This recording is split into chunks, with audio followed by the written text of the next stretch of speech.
Okay, imagine this. It's just before dawn, high above some contested border.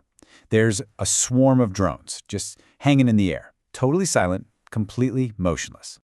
But here's the thing. There's no pilot, there's no one sitting in a command center thousands of miles away with a joystick. There's only code, and it's executing its mission.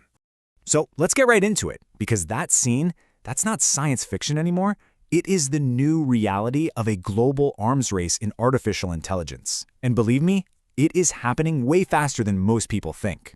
Right now, the world's biggest military powers, we're talking the US, China, Russia, they are pouring billions and billions of dollars into developing weapons that can make their own kill decisions. We're way past the days of simple remote-controlled drones. These new systems are being designed to find, track, and attack targets all by themselves. They're making a huge leap from just being tools to being autonomous decision-makers on the battlefield. Now, to really get why this is happening so fast, you have to understand this core military idea called the OODA loop. It was thought up by a strategist named John Boyd, and it's pretty simple. In any fight, the side that can observe, orient, decide, and act the fastest, well, they almost always win. It's like the basic rhythm of combat. And this is what it's all about. The whole point of military AI is to shrink that loop down to almost nothing. You see, a human team, they might take minutes to go through the whole cycle. An AI-assisted team can knock that down to seconds. But a fully autonomous AI, it can run through the entire OODA loop in milliseconds.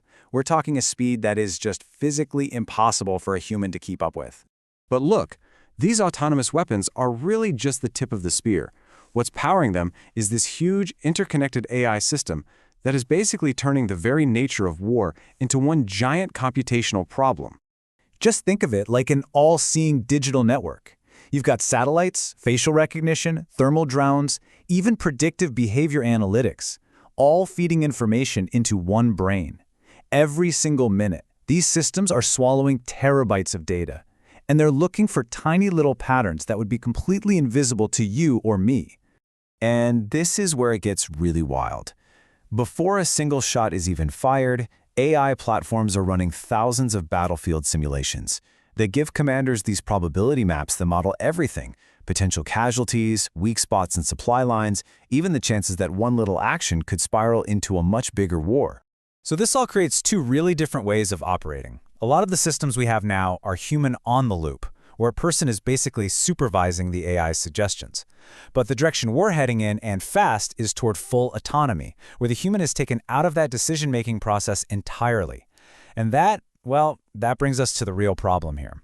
This whole shift brings up a massive, massive ethical problem. I mean, when we give a machine the power to kill, who's actually responsible when it messes up? The real issue here is a speed mismatch. You've got the technology just exploding, moving at an exponential pace, but the international laws and treaties we need to control it, they're moving at the painfully slow pace of diplomacy. And that's creating this huge, dangerous gap between what we can do and what we've all agreed we should do. So that leads to the one question you just can't avoid. If an autonomous drone mistakes a school bus for a military vehicle and attacks it, who is accountable for those deaths? Seriously, who gets the blame? Is it the programmer who wrote the targeting software? Is it the commander who sent the drone out? The country that built it? Or do we actually blame the algorithm itself? The scary part is, right now, there is no clear legal or ethical answer to that question. And this confusion exists for a pretty simple reason. As of right now, there isn't a single legally binding international treaty that governs these kinds of weapons.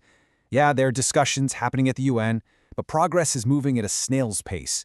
And all the while, the tech just keeps getting faster and faster.